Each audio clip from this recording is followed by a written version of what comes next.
Welcome back to Star Narratives, the podcast. This is your go-to for accessible and relatable astrology designed to help you understand your inner workings and spiritual awakening. I'm your host, Natha Perkins. Hello, everybody. Welcome. It's Natha. What a week we are heading into. What a week we are coming out of. We are doing that transition this week as the sun moves from Leo into Virgo. And so we're going to talk about that. If you are new to this podcast, season 5 is where I am going through every sun sign, looking at various facets of the sun sign, not so that you can learn astrology, but so that you can learn about yourself. The zodiac is essentially a map of the human psyche, the human experiences. And the more that you understand yourself, the more embodied you are, the more you are able to meet the world, your relationships, circumstances, from a place of centeredness and not reactivity. And it is that reactivity that most of us have been responding to. The world is happening to me. I have no power except to respond with anger, with submissiveness, with confusion. And it's when we are feeling outraged and victimized and numbed that we end up developing a relationship to the world and to ourselves that's one of powerlessness. Our bodies start to break down. We start to feel unwell mentally, physically, spiritually. So what's happening right now on the planet, there is consciousness coming for all of us, some of us faster than others. And it's not going to happen overnight. It'll be a multi-year period. But understanding how your own personal world is functioning is imperative. So these teachings are psychological, spiritual, and astrological. I design them with plenty of inquiry so that you can ask yourself these questions, self-reflect, because we are trying to become more aware. We're trying to heal. And it begins with each and every one of us. It is not going to begin out there and come to us. It is going to begin here and go out to the collective. So welcome. I'm glad you're here.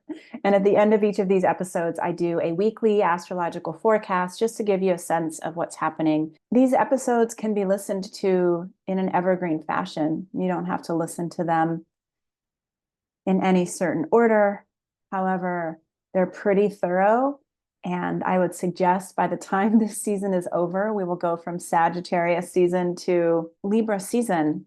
And that's going to be an entire year. So I suggest listening to all of them. You can skip the weekly forecast at the end, but the teachings at the beginning are quite rich for developing a deeper spiritual awareness and self-evolution.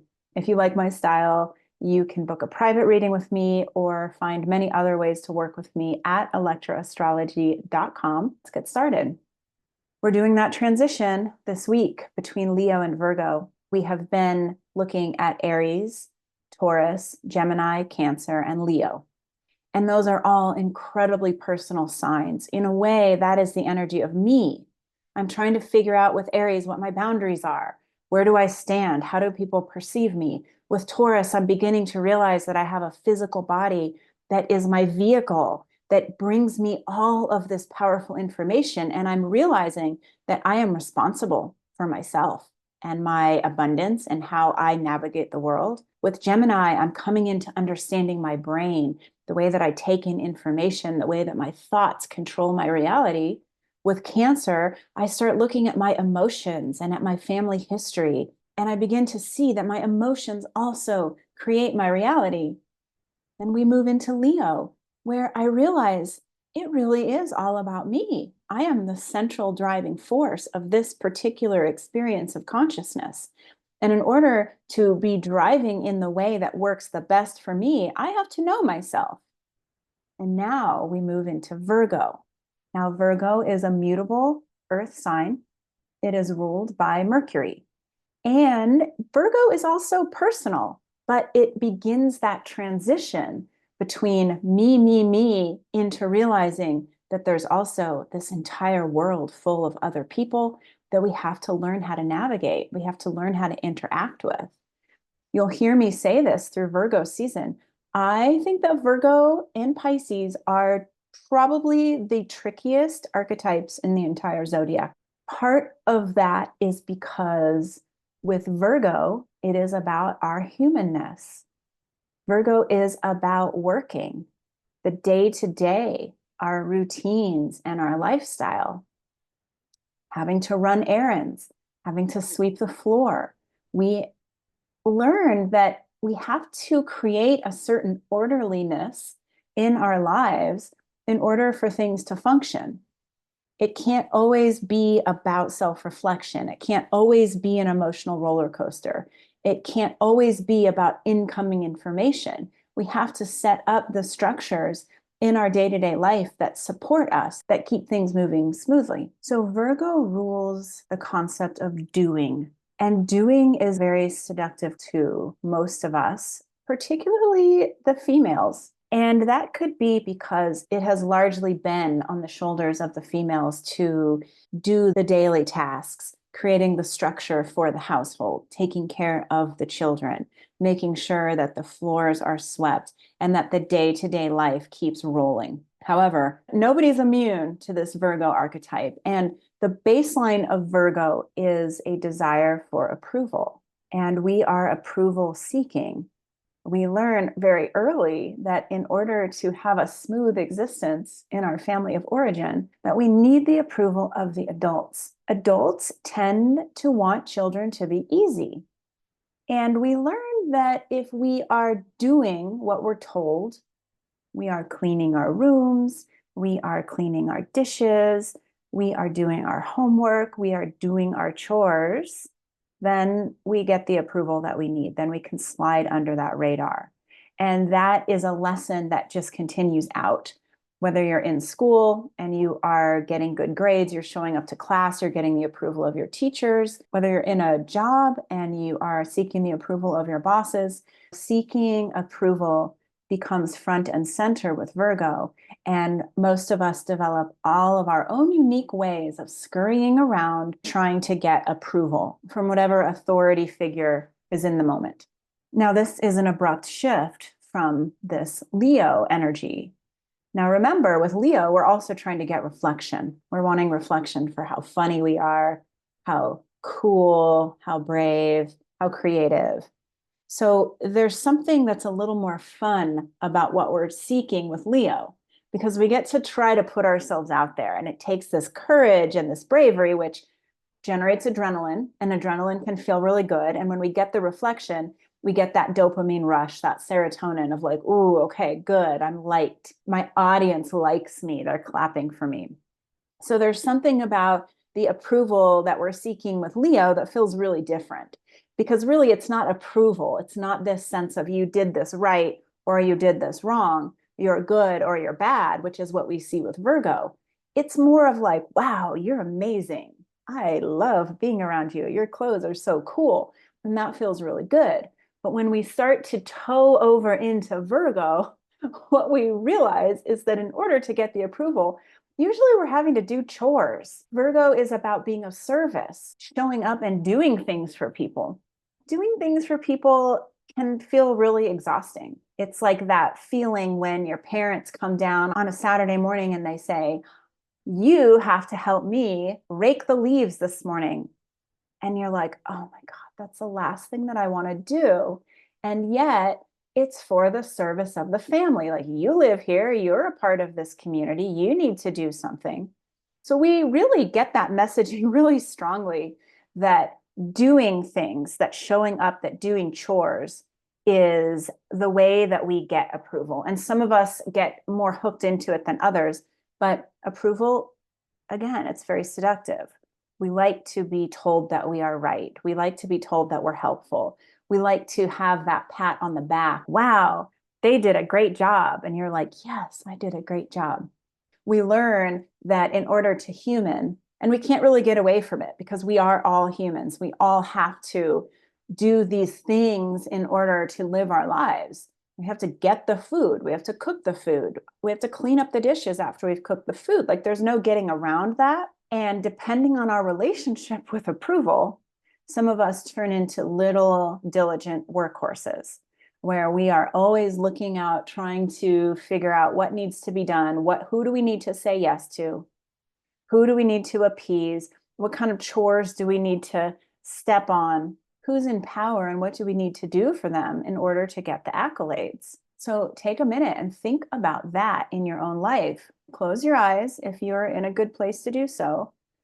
And take some breaths into that part of you that is the scurrier, the doer, that has that list that you're always trying to check stuff off of and complete so that you get the gold star. It reminds me of a friend of my dad's. She has a little bag of gold stars in her purse. She will take them out, award them to people in the community that she feels have been helpful or have done a good job.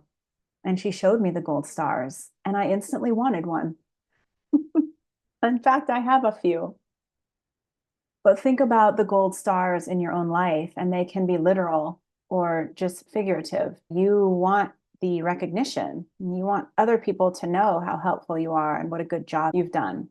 So we're all in ways seeking out our own sense of gold star. My friend Tammy Salas, who I have done a few podcast interviews with, she has a Substack called The Gold Star Diaries. And she is also a Virgo and has a similar relationship to the gold stars.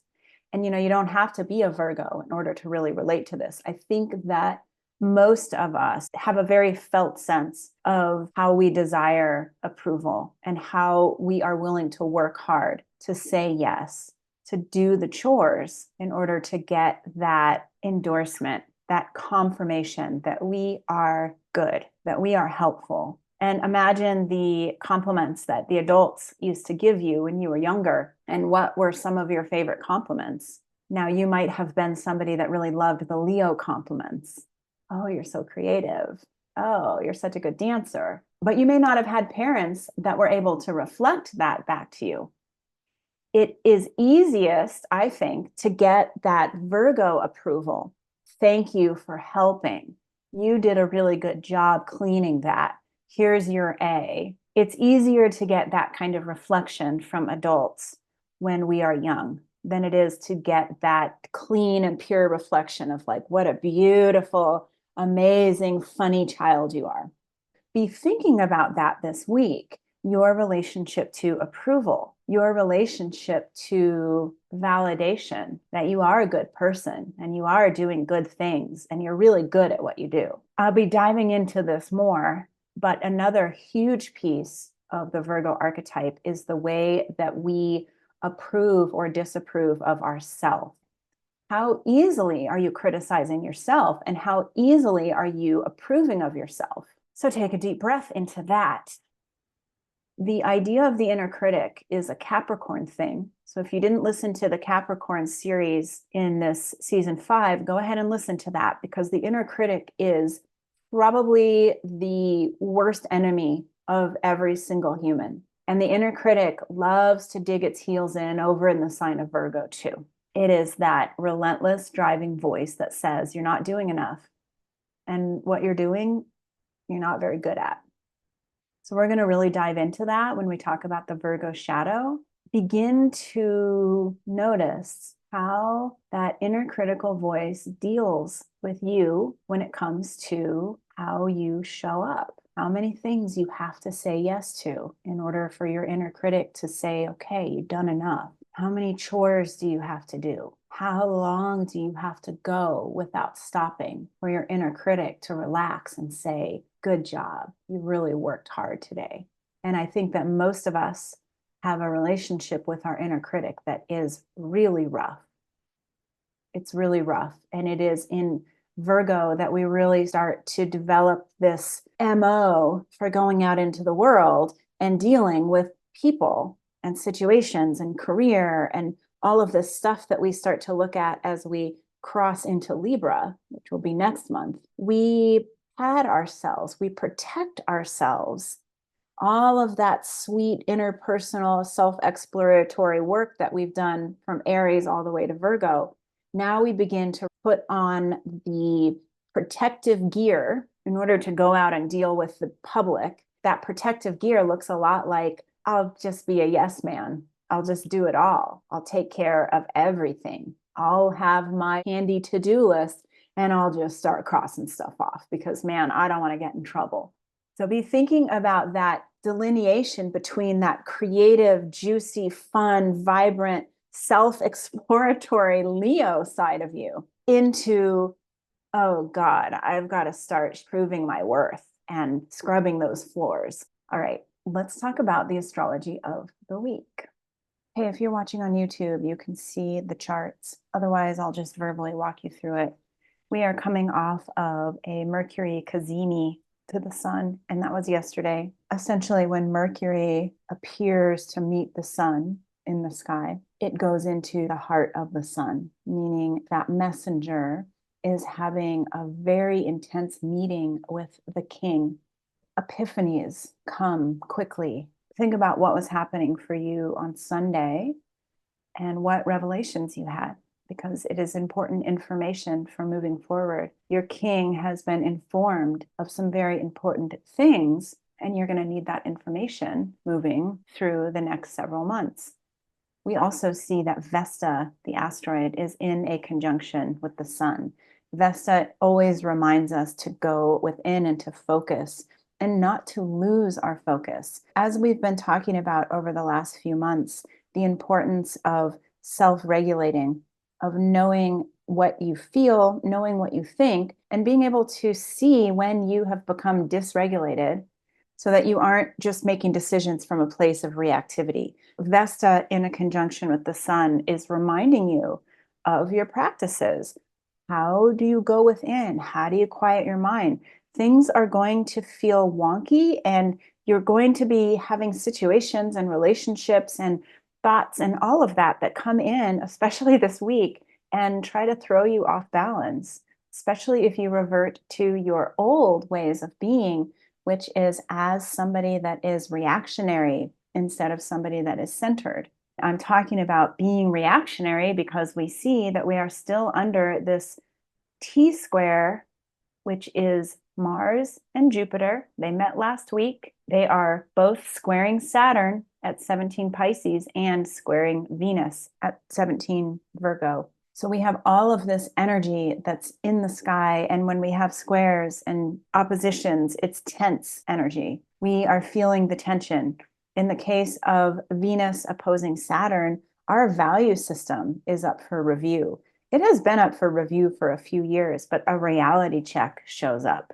And Venus rules our money, our self-confidence, our perception of abundance. We've been busy dismantling all of these old paradigms around how we look at beauty, how we look at value, how we were taught to prioritize people that have more money, that have more beauty, and that have more youth.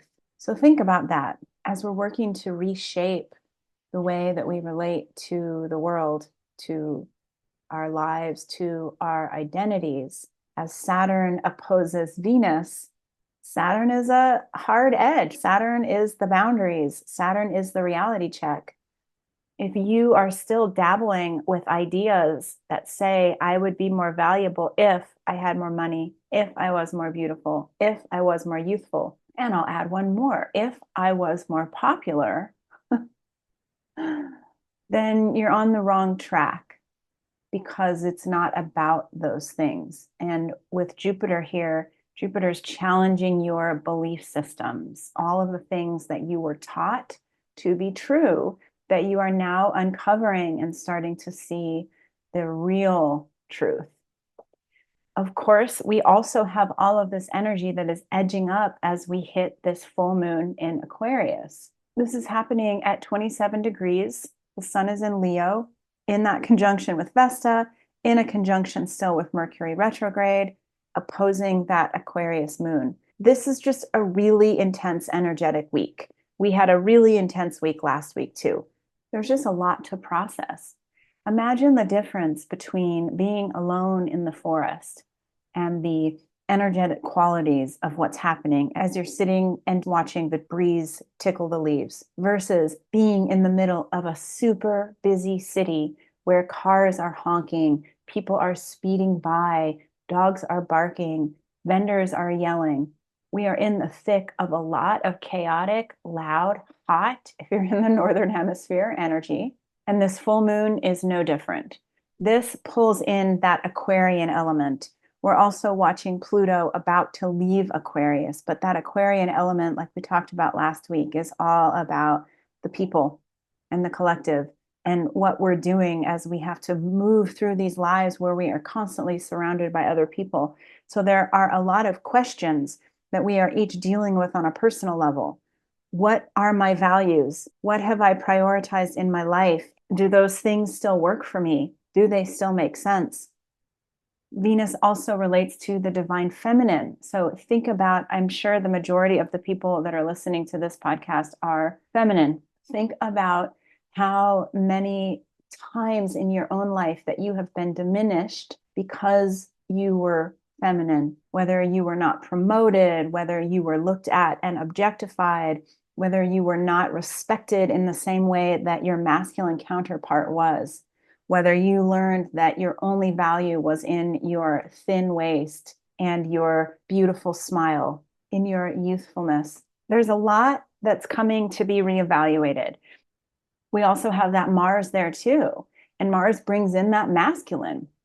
So think about all of the times in your life where you had to be stronger than you felt, where you had to make decisions that you didn't want to make. And if you are a masculine listening to this, think about all of the strange times in your life where it was very confusing to be masculine. Were you supposed to be strong? Were you allowed to cry? Were you allowed to fight? Were you allowed to break the rules and push against authority? I think culturally that the delineation between masculine and feminine has become very confusing for both sides.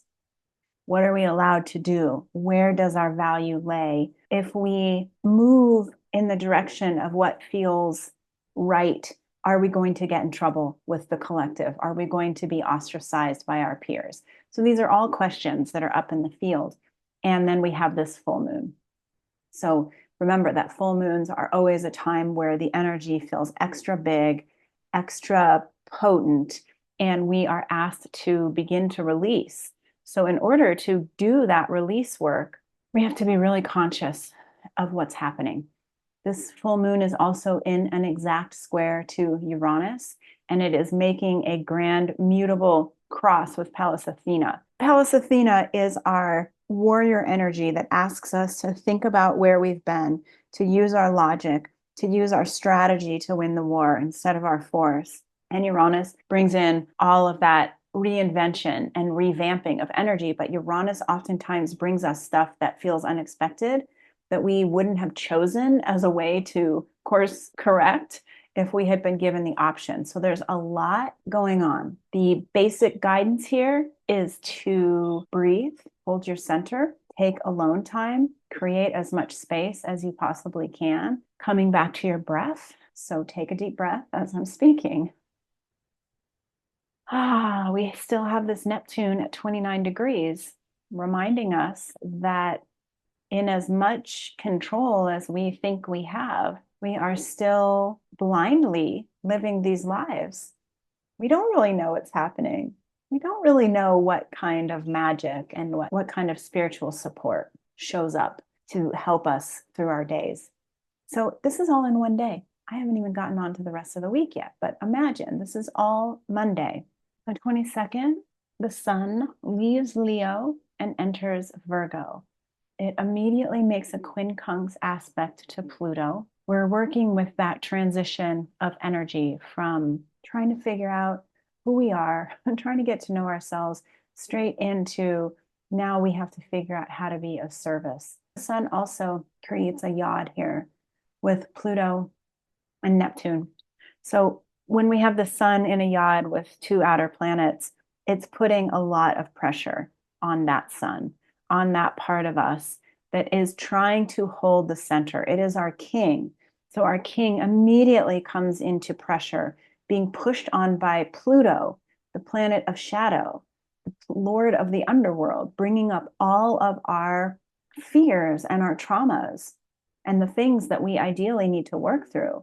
And then Neptune, which brings in confusion and existential fear. If on Thursday you're noticing that you're feeling some fear come up, this is your reminder that the way to deal with Plutonian fear, and Plutonian fear typically comes from things that have happened to us in our past that we don't want to happen again. So dealing with Plutonian fear looks like just getting in there and acknowledging from your adult perspective what happened back then. Like, yes, that was really scary. That was really traumatic. That person really hurt me. And I am a strong, solid adult now. I would never allow something like that to happen. I am safe and I am secure and I trust myself. And if you're dealing with Neptunian fears, those are the fears that are a little more existential in nature. So we're all going down. What if the world ends? I'm giving you very broad examples, but think of your own existential fears, those things that keep you up in the middle of the night as you're nail biting, that by the time you wake up in the morning, you realize, I'm fine. That's not going to happen. So know that this is a week where that internal king, that part of you that has learned how to lead, that has learned how to be strong and solid because you know what is right for you. You know where you are and how you stand, and you know that you can trust yourself to rule your kingdom. Pull in that version of self this week and know that you really can navigate anything, especially if you call in your divine team and say, hey, help me figure this out. Help me soothe my nervous system. Help me calm down. We also have Mercury making the second of 3 trines to Chiron. I like this aspect. It does bring you support.